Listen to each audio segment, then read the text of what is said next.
Good evening, everyone. Welcome to this City Talks Forum. It's hosted by the City of Hobart and the University of Tasmania. My name's Anna Reynolds. I'm the Lord Mayor of Hobart, and in recognition of the deep history and culture of this island, I would like to acknowledge the traditional owners and original owners of the land upon which we are meeting tonight, the Palawa people of Tasmania. This is our first City Talks for 2022, and the topic is a really fantastic one: Future Hobart, cool, connected, and are we climate ready? The City Talks is a series of public forums which aim to inspire ideas and innovation for Hobart's future. Previous City Talks have unpacked issues such as the economics of heritage, the role of city streets, and the future of public transport in Hobart. Tonight's conversation is particularly relevant and poignant as we witness the tragic impact of climate change on cities across Australia. There is an urgency to prepare our cities for climate change threats, and tonight is about exploring those future opportunities that are relevant here in Hobart. I'm really looking forward to hearing from the panel as they explore the actions that we can take collectively as a city and individually to build a more resilient city. So I'm now going to hand over to our MC this evening, Lucille Cutting. Thanks, Lucille. Thank you, Lord Mayor. I'm pleased to join this evening's City Talks conversation. A few housekeeping notes before this evening's forum gets underway. Your microphone, camera, chat function and raised hand function have all been disabled so that our speakers are not interrupted. But we do encourage you to ask questions, and this can be done at any time by typing them into the Q&A function that you'll see on your screens. You can ask questions anonymously, and a selection will be answered during the Q&A session toward the end of the discussion. We'll also be conducting a couple of audience polls during the webinar, the first of which is now on your screens. So please feel free to participate if you want to. And finally, this lecture is being recorded for later access on our YouTube and SoundCloud channels. So how are cities with their roads, concrete and glass going to cope with climate change? How are we going to be able to live in these cities as temperatures rise, and how do we make our cities more climate resilient? The answer may be green infrastructure, and that's the topic that we're going to discuss this evening. With our expert panel, we're going to explore the threats and opportunities for warming cities. We'll be asking them about the benefits of connecting back to nature to plan for a cooler, more livable and more connected urban environment. So a warm welcome to our expert panellists. There's Alaric Hellawell, who is Practice Principal at REALMstudios, and Ruby Wilson, Program Leader, Arboriculture and Nursery, City of Hobart. And I'd like to now introduce our guest speaker as well. Hannah Maloney is a landscape designer, permaculture educator, best-selling author and change maker. She has 2 decades of hands-on experience in designing, building, managing and doing projects around urban agriculture, small-scale farming, permaculture and community development, all toward building climate resilience. She's been a guest presenter on ABC's Gardening Australia since 2019 and is an ambassador for Community Gardens Australia. Over to you, Hannah. Thank you so much, Lucille. It's lovely to be here. And I'm actually going to share my screen with you all to talk you through a bit of a presentation about what I think green infrastructure could be doing for Nipalina, Hobart, but also beyond for any city context. So bear with me while I get that sorted. And you should all be seeing that now, I believe. So I'm just going to click one more button for myself. Okay, I'm ready. How do we make our cities more climate resilient, and can green infrastructure play a key role? I think the short answer is yes, but I think the longer answer will be more complex and tailored to your particular context, obviously. But before I dive into some of my thinking, I just wanted to make sure we're on the same page and just clarify, when we talk about green infrastructure, we're referring to all the vegetation that provides environmental, economic and social benefits such as clean air, water, climate regulation, food provision, erosion control and places for recreation. So that's the kind of area that we're honing in on tonight. And the other thing I wanted to say is, without trying to scare anyone, I believe that when we talk about designing green infrastructure into our cities, we actually need to talk about designing for disaster. And I think we talk about climate resilience. Climate scientists have warned us repeatedly to expect increasing disruptions, and we need to collectively prepare so that these predicted shocks are less shocking. So everything I say is within that lens over it, and it's real. We've got no time to waste, and there's no time like right now to take these things really seriously and start investing in them deeply. So this next little slide here is just some common themes that I can see in green infrastructure, the lens of which we can think about how to apply climate resilience and green infrastructure in particular.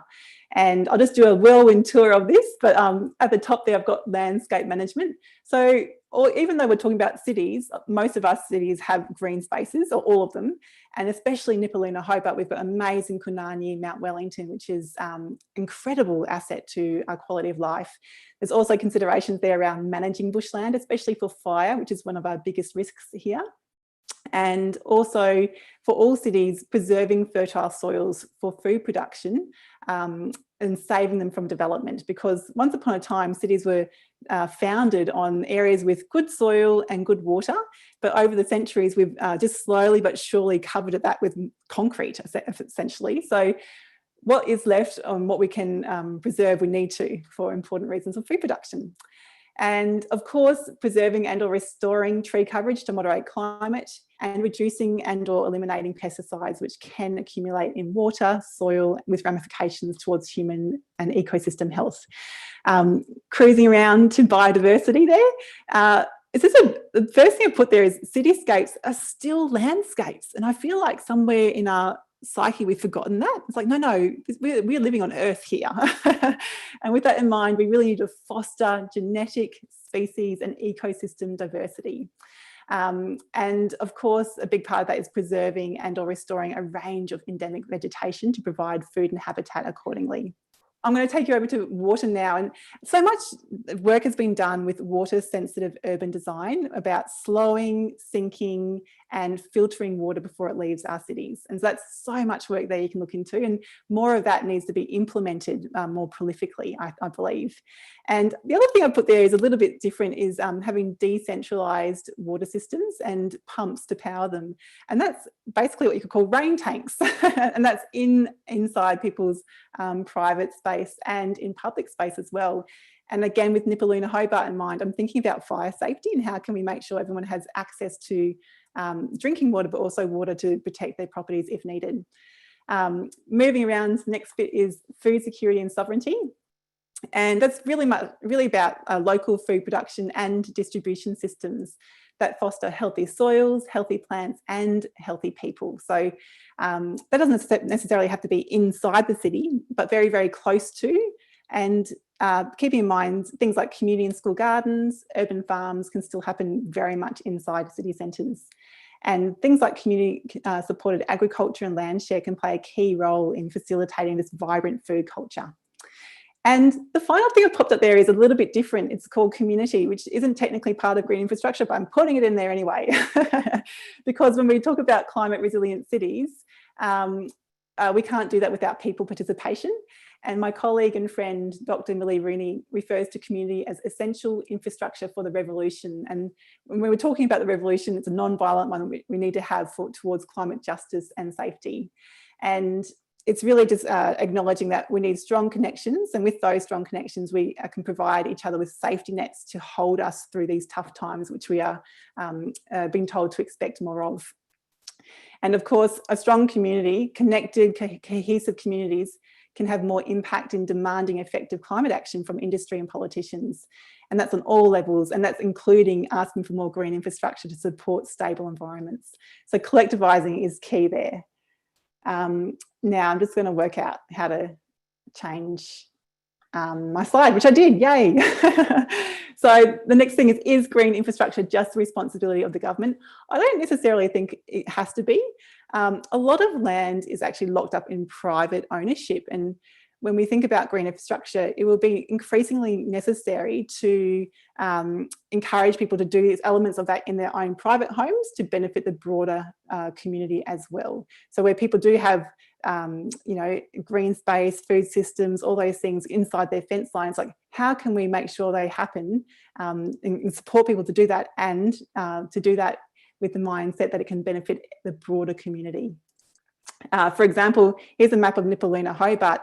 You can look at this more closely later on, but approximately, very roughly, around half of it's actually under private ownership, and just an indicator of how significant that can be if we actually start to normalise these conversations and decentralise them, go, actually, this is for everybody, not just for authorities to take care of.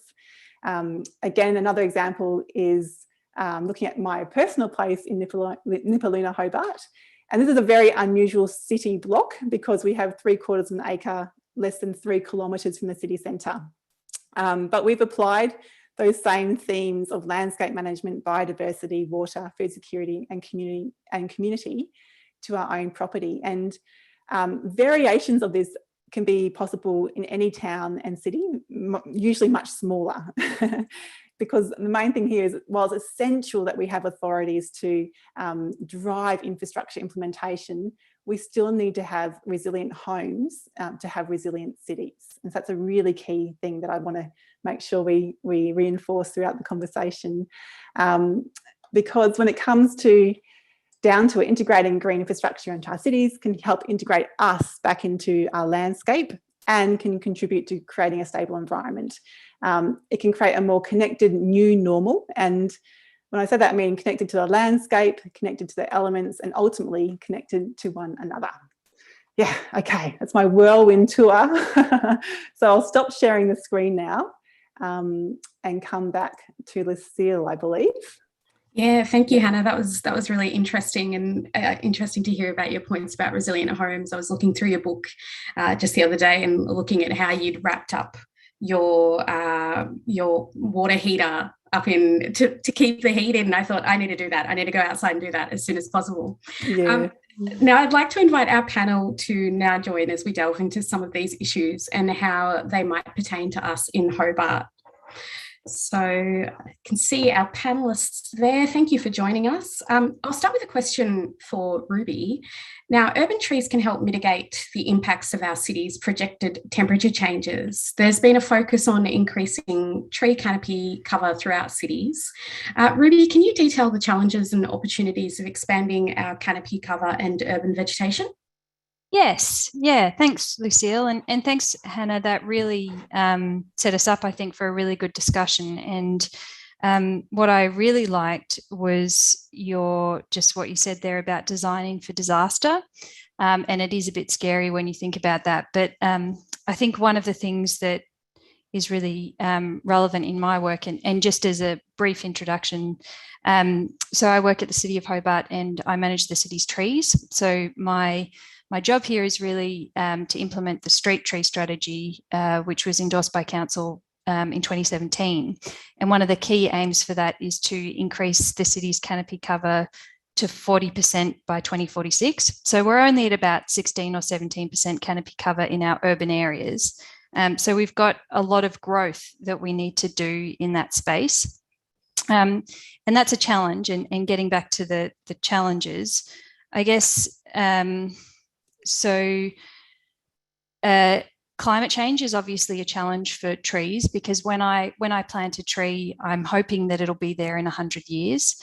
And I know that, the climate that we've got in 100 years is going to be very different from what we've got today. So I've got to think about what species we plant and what environment we're planting it into.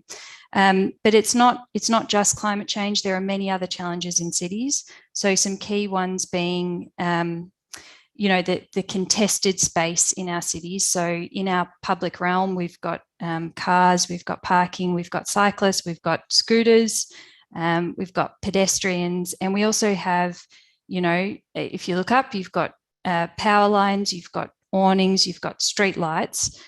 the list goes on. So there's a lot to work with to get trees in the ground.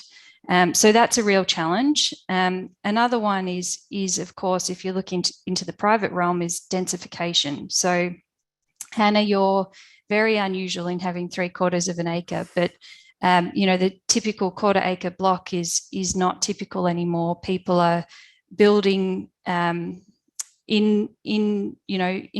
those backyards with houses. And one of the consequences of that means that we don't have space in our private realm for large canopy. So the trees in our streets become even more important. We also ask a lot from our trees. We want them to be fast growing and long lived and pest and disease resistant, not drop too much fruit. So they're some of the challenges that I deal with on a day-to-day basis. But in terms of the opportunities, I think it really comes to, well, what can tree canopy do for us? And it can do a lot. So primarily in terms of climate change, it can cool the city, so it can cool our local environment, but it also does a lot for our mental health and our sort of our walkability, or the city's walkability. So we're much more inclined to get out and exercise if you've got a nice green area to do that in. So they're just two very, sort of worthy things to plant trees for, but there are, plenty of other reasons to do it. So I hope that answers your question there, Lucille. Yes, definitely. Thanks, Ruby. And interesting to hear also just those kind of challenges that trees are, in terms of the things that they're competing for with when you're planting trees.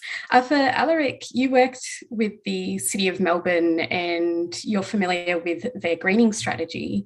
In your opinion, what are the key takeaways that Hobart can embrace as we move toward responding to the biodiversity crisis? Good question. I think, I guess one of the things that Ruby was touching on there is this idea of urban heat and challenges with urban heat. And ironically, it's the European kind of broadleaf trees that provide the best kind of shade canopy, and also the Tasmanian context allow us to get access to sunlight in winter. But at the same time, they don't really help the biodiversity in the area. They're not natives, so they're not really helping to strengthen and enhance the ecological and biodiversity condition. But I think it's always best to look at biodiversity in two different ways. One being the habitat that those animals find their homes, and then also the connections between those habitats, so they can travel around and harvest different foods and procreate and do all those wonderful things. So really what cities tend to do is, because as we urbanize, we can break those links, we can remove those habitats.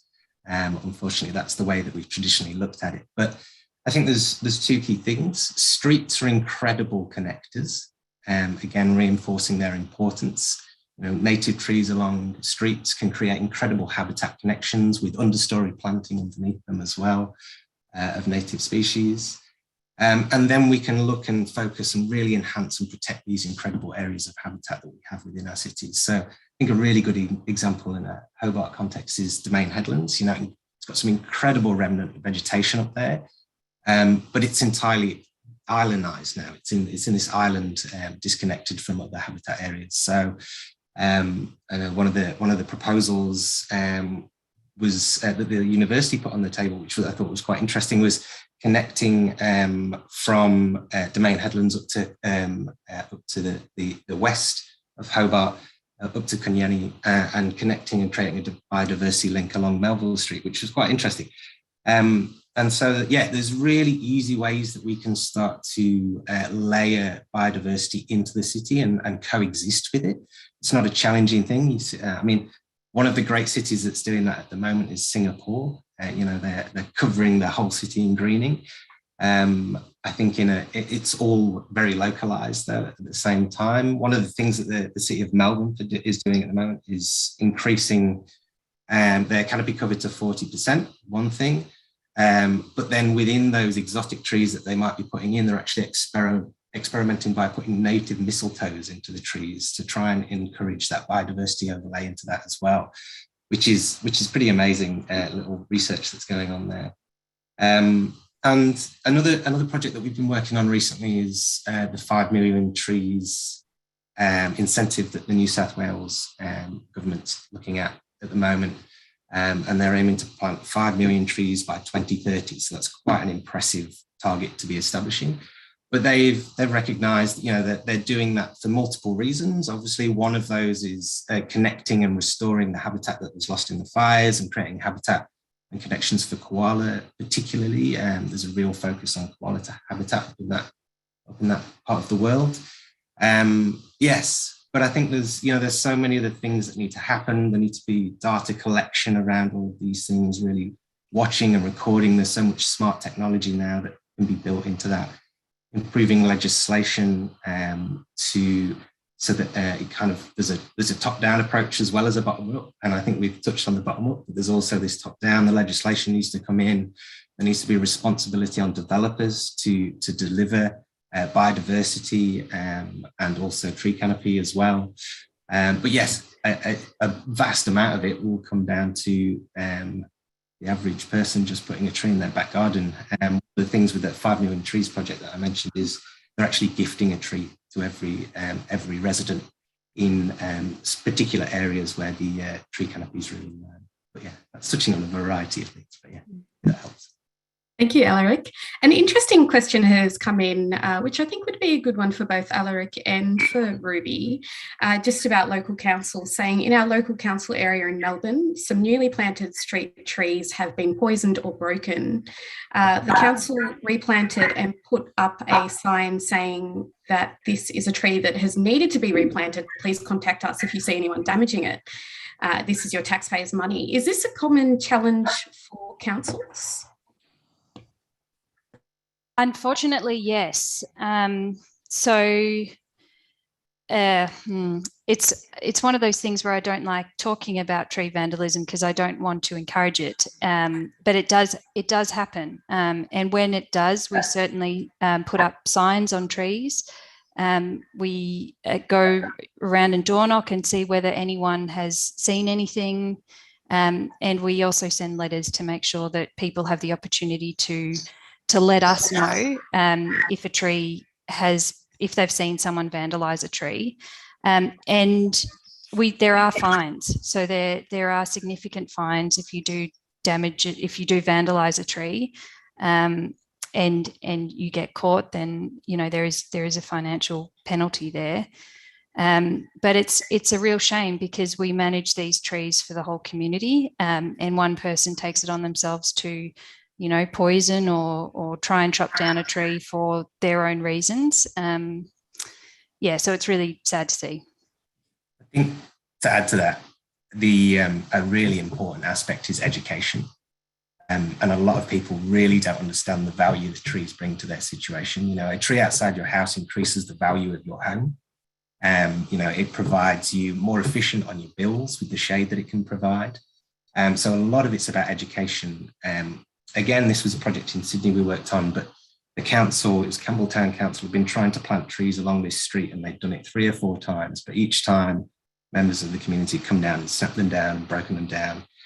So we came in working with a really great company called Cred, who do community engagement, and worked with them to really work with the community to understand what they required, what they were looking for. And I know Ruby does the same when she's looking to do put a tree in as well. And work with them to the point where now that community is actually actively going out and watering those trees when it doesn't rain. That's a really good point, Alaric, and thanks for mentioning that. So we do, when we do a new tree planting, we do a consultation, and we usually provide a survey, and that survey has an option of two trees or so that would be suitable for that street. And people can, put in their preference, and we'll collate them and plant whatever the majority is. And we find that that's a really proactive way to engage people and get them involved in the decision making. And it also means that they are more inclined to sort of look after the tree, give it a bit of extra water. We go around and water them, but anything extra is always useful.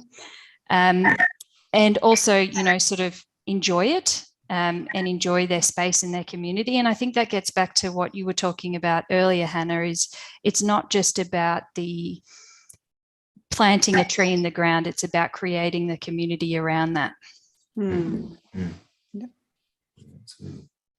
Touching on that a little bit more and that idea of tree vandalism and connection to community, do you think that using trees that are native to an area can increase that connection and that feeling that it should be a tree that is looked after and looked after by the community? I'm happy to answer this one. Yep. So it's the perennial debate. I've worked in Hobart for 4 years now, as well as other councils in Melbourne, and there's this ongoing native versus exotic debate, and it's a really important one, and people have really strong feelings either way. What the research is showing and where the sort of best standard practice is that it's about diversity. So if you look at cities in Europe that were filled with, you know, sort of elms, Dutch elm disease came along and wiped out their whole tree population within a few years. And so what we need to do is build the most resilient and robust urban tree population that we can. And that means having lots and lots of different species. And certainly, you know, native trees we do need that for biodiversity and habitat. But also, if we planted only native trees, then we would be very susceptible to something like myrtle rust coming into Tasmania and wiping out all of our trees. So it's really about that balance of having a diversity of age and a diversity of species. I think age is really important. The City of Melbourne had that as a real issue, is that they found all of their tree stock was one age, and it had, you know, 40 years until it was all going to kind of disappear. So there'll be this big gap where there is no tree canopy. So you've really forward planned, and that idea of successional planting becomes really, really important. Yeah. Thank you both for that. Hannah, I'll throw a question your way now. How can Hobart maximise its position as a small city to its advantage in climate change adaptation? Adaption, sorry. Yeah, no, I think a huge advantage we have here in Nipaluna, Hobart and Tasmania broadly is our scale. We're quite a small community and a small island, and also being an island, we have some benefits related to a certain level of control, if you like, of what's coming in and out, yeah, and that includes things around biosecurity and related issues. And so I think we're in we're starting with a really good starting point. We've got a huge, we're way ahead of so many other people just by default, and just because of our geological location and the natural resources that we have available and the incredible community that we have available. And so I think using that and starting as a basis to strengthen those communities, but strengthen the understanding of how we can meet our own needs first before exporting some of our more primary goods. I think every region, every country in the world should be, if not already, so asking the question, how can we be resilient here by ourselves? And then, of course, participate in import trade systems as well. But I think in Tasmania, we've got such a rich environment and so many skills related to farming, industry, you name it, we've got it. Yeah, I think we actually need to start normalising the language around that we can take care of ourselves, and isn't that wonderful? And then once we can take care of ourselves, we can take care of more people, and isn't that awesome?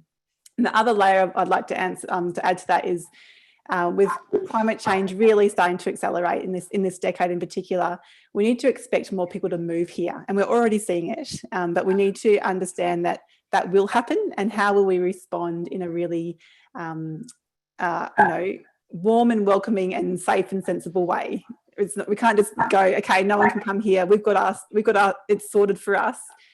the world doesn't work like that. So we have to think, what will this look like in 10, 20, 50, 100 years? How can we maintain a resilient city and a resilient island, knowing that our population will very likely just go boom. So I think there's some big issues there. I don't have all the answers, but I think we're at such a good starting point. And I think that's why we're seeing more and more people move here, because they can recognise that. Yeah. Thanks very much, Hannah. I'm going to kind of combine a question through the Q&A with a question that I have. This question kind of includes a bit from Kathy, who's messaged on the Q&A. Thank you, Kathy, and is for Alaric. Now, Alaric, if you had a wish list for preparing our cities for a warming climate and taking into consideration Kathy's question around flooding, what would be sitting on top of that list, and does our stormwater management and water security register in the list of priorities? And Kathy's talking about, stuff like better rainfall management, watershedding, and capture for new developments and existing. So a bit of a combo question. I hope that's okay. Sure, yeah, that's fine. I guess, well, there is no green infrastructure without blue infrastructure. I guess that's how so think about it. So blue and green infrastructure have got this symbiotic relationship together. And so I think when we approach any project, the first thing we do is go, where is the water? Where do we start? Where's the source? And they can be found in so many different locations. We can collect off roofs, off surface car parks, we can find drainage lines, just the general ground source water. And then, from that place, we can start to then think about how we start to introduce green infrastructure. What's the most resilient approach that we can do that? I think in a city context, it's always quite interesting because we have this obsession with forcing water underground as quick as possible. And really, as soon as you put it underground, we lose its value. And that value being, how can we passively water all of our street trees without having to go around and use potable tap water to keep them all surviving in their first few years. How can we water our open spaces and amazing parks and without using potable water as well? I think Tasmania actually interestingly uses a lot of potable irrigation, which I think the mainland has started to move away from that quite significantly. So how do we start to look at that in a contemporary way? And then also, how does that start to contribute towards cooling our cities as well? The cooling effects of water are incredible. So by keeping it on the surface, through rain gardens or through ponds, lakes, whatever that might be, simply just keeping that on the surface for as long as possible, allowing it to evaporate and to store that heat significantly cools our cities by, up to 2 degrees at some points. But then also the multiple benefits it gives to all the plants and the cooling aspects that they provide as well. So it's they're very connected. I think probably the other thing to consider is, Hobart is the second driest capital city in Australia, and I love that fact because it blows so many people's minds, particularly mainlanders, because they just think it's all rainy and dreary down here, but it's actually quite dry. But interestingly, I think the predictions are that Hobart's Tasmania's going to start to get more rain as we move into climate change, but it's going to happen in these incredibly sporadic influxes. So we'll go from very dry summers to very, very wet winters. So then in the dry summers when we need the water, where is it? So by being able to hold on to that, store that in tanks, as Hannah was mentioning earlier, holding on to that for as long as possible, creating those reserves that we can then slowly let go through the landscape to keep it surviving through those dry spells is going to become a crucial aspect. And then let's not even talk about sea level rise, but that's a whole other thing. But I mean, by 2100 we're looking at 0.8 meters sea level rise, which puts some parts of Hobart in some interesting conditions. So yes, it's going to need some careful consideration, because if we get high rainfall, sea level rise, and maybe a king tide or something like that, it can create some quite detrimental situations, as we've seen, in Brisbane and New South Wales of recent. So we're not in a place where we're safe from that situation down here in Hobart, definitely. I'd love to bring Hannah into this conversation as somebody who's approached it at a community level. You've managed a community farm as well as you have your own property in Hobart, where I imagine water has been a consideration for you too, Hannah. How do you think about water when you're approaching it both as somebody who's managed a farm and as somebody who has a property in Hobart? Yeah, look, water is life. So similarly to Alaric, as soon as I look at a landscape, I think about water and I think about soil. And the best rain tank we have available to us is actually soil. And so improving soil health means we're improving the capacity of our landscape to hold water in the ground rather than shooting it off and becoming problematic downstream. So it's everything we think about. So we're always looking at strategic earthworks to slow and sink water into that landscape so it stays there. And we're always looking at how can we improve organic matter, improving the soil's capacity to hold carbon in the ground, and by default, like tripling or quadrupling the amount of water it can hold there. So you can't underestimate the importance of water. And if we're serious about building resilience, we really need to think about soil and water and the vegetation that can come with that. So it's really about looking back to our natural ecosystems and going, how can we be as much like you as possible and fit into you as much as possible? And then remember, we can't be over here and in concrete cities and expect to be okay. It's not sustainable. We can't keep going that way. So that's why green infrastructure is such an exciting thing. It's like, how can we start to retrofit our cities to actually be more sustainable and imitate our natural systems? Yeah. And getting into that governance kind of perspective of it, this one's for you, Ruby. So the latest IPCC report details how cities must act now to help mitigate the impact of climate change. What incentives can be introduced to encourage this change from a governance viewpoint? Yeah, so the IPCC report that came out in Feb was very interesting, and it spoke a bit about trees and urban trees and how important they are, urban trees and other sort of greening forms in providing local cooling. And I think we've really got to remember that in how we go about designing and building on our cities, mainly because cities will become more hostile. Like we've already talked about, they'll get hotter, they will get drier, they will get wetter.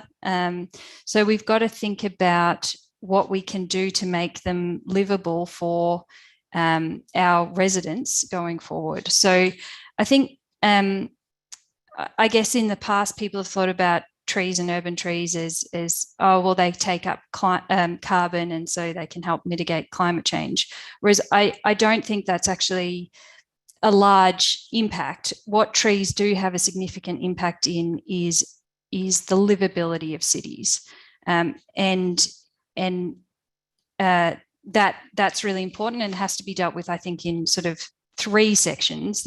You've got sort of the private realm, what can happen in the private realm, and there's, you know, the carrot and the stick approach. So I guess the stick being sort of regulation.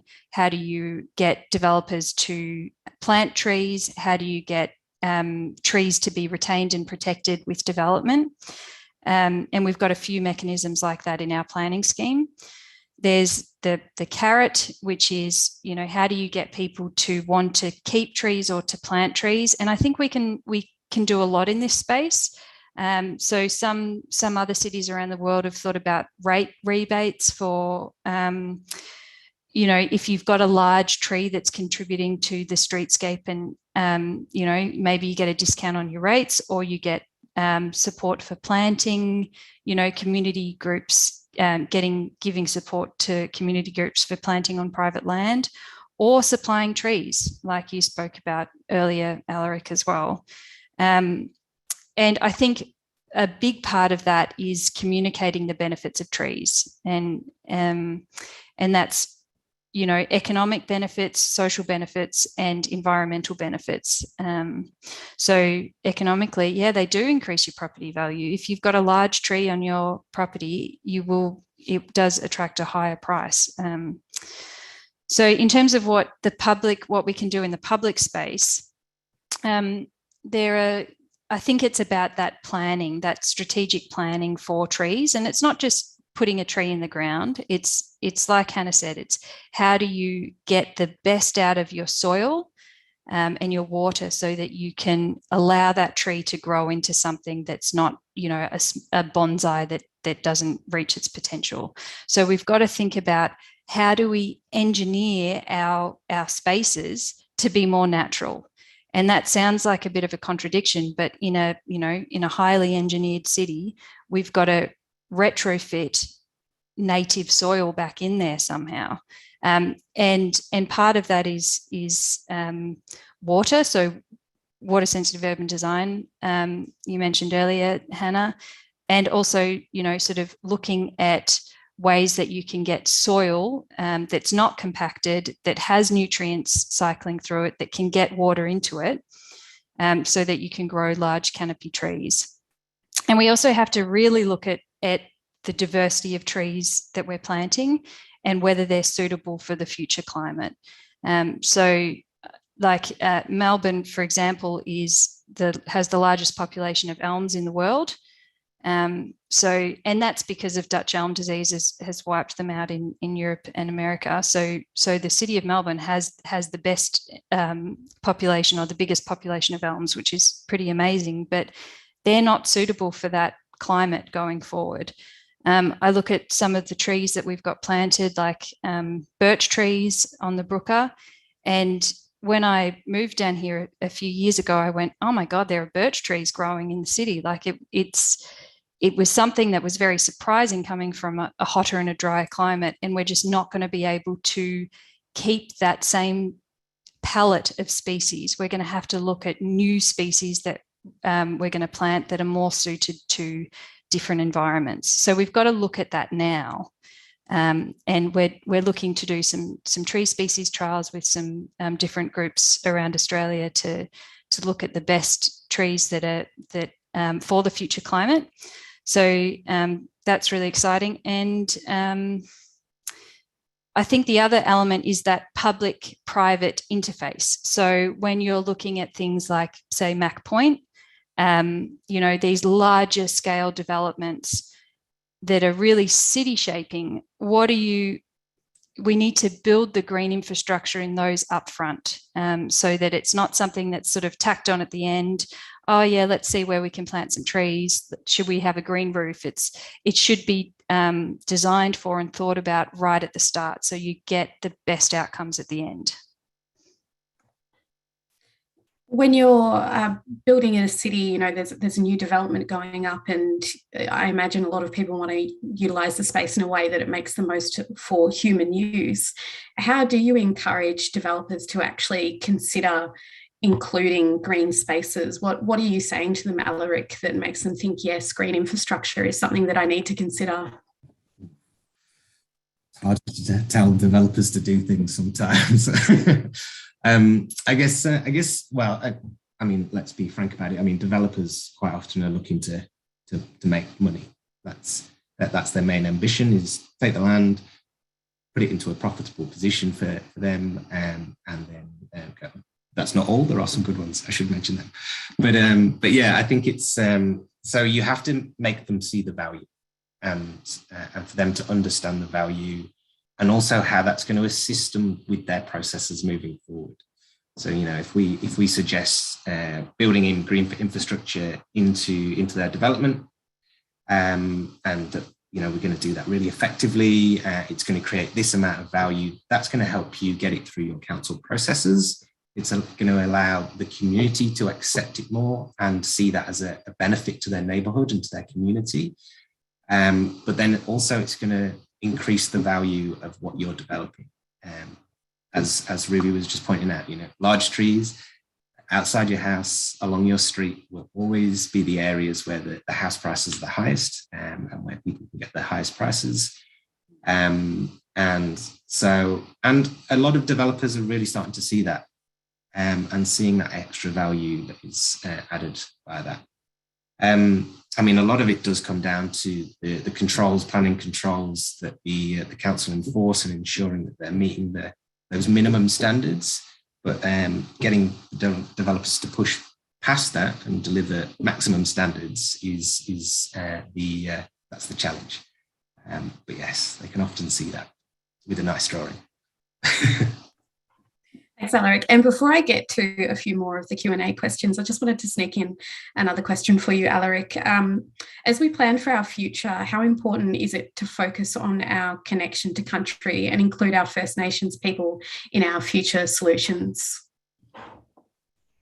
Yeah, this is the great one. And I mean, I think I was saying earlier, the first thing you do when you start a project is look for the water. The second one is talk to the local Aboriginal community and try and connect with them and try and get their perspectives on country and how they see that. We're talking about over 65,000 years worth of knowledge of reading and understanding and seeing the landscape change. We're talking about a community that is incredibly resilient. They've got ice ages, sea level rise, colonialism, and being resilient to that. So the knowledge and that's in that community to help move forward in creating a co-created future that's climate resilient and better understands this country that we are on to create a contemporary Australian identity as well is incredibly valuable. So, I mean, we'll quite often start a project with a walk on country and walk that site and have a reading of the country that's underneath it. So I've had some really interesting walks through Hobart where you try and imagine that place without the colonial urbanisation layered on top of it.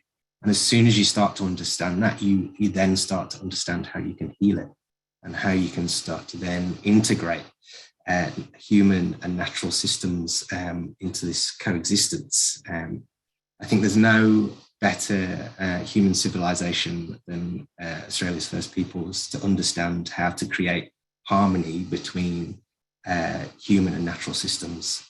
So listening to them is incredibly vital in everything that we do. And that's not even touching on kind of the reconciliation and all of that kind of colonial impact that's been had and the value that comes from listening to that as well. This is talking about future and how we will step forward together.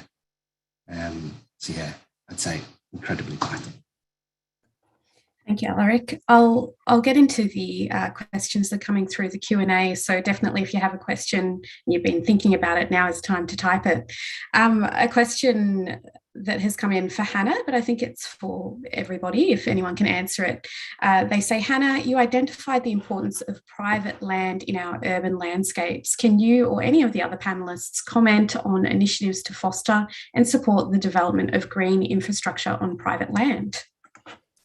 Oh, I can't speak to any coordinated efforts from government levels that I'm aware of, except I should say there's been a huge amount of education in some councils, especially including City of Hobart, around normalising how we use our spaces. So I've just finished working with the City of Hobart to run the Home Harvest Edible Garden Tour, where we showcase edible gardens across Nipaluna, Hobart, and we educate people about what's possible. So there are these community-based efforts just to go, hey, look what you can do. And that's not just about edible landscaping. It can be about different types of green infrastructure as well. The more of those things, the better, because they're presented in a really joyful way where people can just see opportunity. We don't even necessarily talk about all the things that they're addressing, but they are addressing really big issues like climate change as well.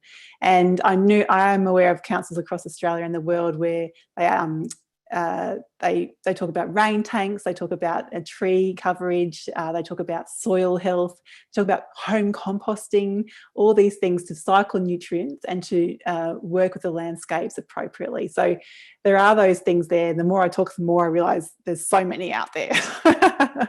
So I'm sure Ruby or Alaric might like to add that too.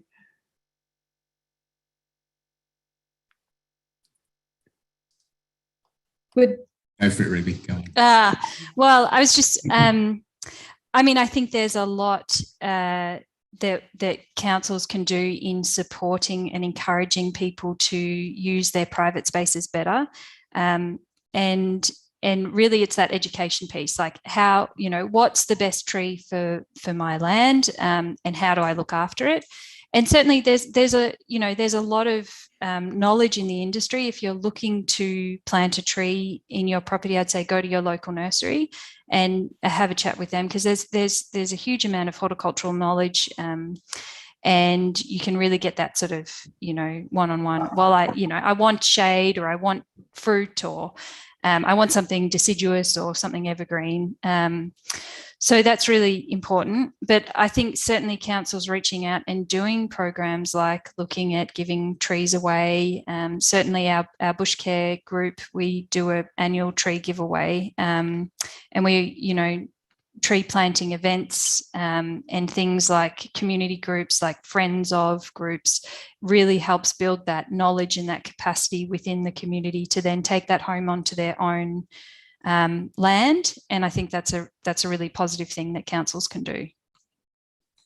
There's a great initiative, actually, just to follow up on that, called Cool Streets, which is a program, and I think this is probably where councils should, you know, they have to be very targeted and effective and efficient with how they approach these things. So targeting areas where the need is most required, you know, where the heat's the highest, where the most vulnerable communities are as well, and targeting them. You know, it's you get a heat wave. Well, I'm originally from the UK. If you get a heat wave in the UK, lots of old people just, you know, they lose it. They're gone. And so actually targeting those social and economic areas and vulnerable community areas and working with them to create more resilience should be a priority. Sorry, just to jump in there, yeah, Alaric. I was just going to say that links really well to the IPCC report that is showing that with the changing climate, there's going to be an increase in 300 to 600 deaths due to you know, heat-related stress, and that's, you know, a shocking thing to think about. Same. And it's, you know, it makes you realise, and the IPCC points this out, is if we are planting trees, particularly in vulnerable neighbourhoods where people don't have as good access to air conditioning, and you can provide shaded walkways for people to get to the bus or to the supermarket, and you can provide shade on buildings, that can actually provide, you know, a real tangible benefit. Yeah. Sorry, I interrupted you. Please go ahead. That's perfect. That's perfect. And I think you're right, because, you know, a lot of these communities, you know, maybe a car's not an option. So those shaded connections are really important. Maybe you struggle to pay those bills, you know, that shade on your house becomes quite important. But yeah, Cool Streets is an initiative that also took that approach, targeted different streets, and just worked with a street, just to work with that community to understand how they could come together around planting trees in their street. You know, what was everybody looking for? It's a flowering tree, what it might have been, and then implemented that. You know, it takes time. That's the thing. Quite often that process of talking to a community and starting the relationship building to actually planting a tree can be up to 5 years. So we need to become a lot quicker and faster in that process as well. Thank you. And I'll just sneak in one more question before we have to wrap it up. And this one is about habitat bridges. This is from Tony, just saying a habitat bridge is part of the picture in urban landscapes. And Tony's thinking in particular about the southern outlet for this question.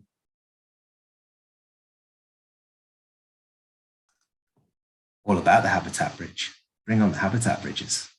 It's often something that comes up in conversations. A lot of the time it starts in those kind of strategic big picture moves. It's quite easy when you're looking at a plan to draw a line and connect these things. But quite a lot of the times when something like a habitat bridge kind of comes to, okay, how is this going to be delivered?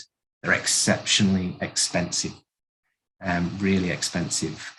So quite often they'll then kind of be pushed to the side a little bit, and we'll go for the low-hanging fruit rather than looking at creating a habitat bridge. But I think, you know, animals move in so many different ways. I think that's the other thing is, you know, a lot of the animals that are moving through an urban situation will be insects and birds, and obviously they can quite often fly, so creating those habitat islands is just as important as well. But yeah, I mean, if somebody could throw enough money at a habitat bridge, I would celebrate it. Absolutely. Thank you, Alaric. And we are definitely running out of time. There have been some really fantastic questions on the Q&A. Thank you to everyone for getting involved in that.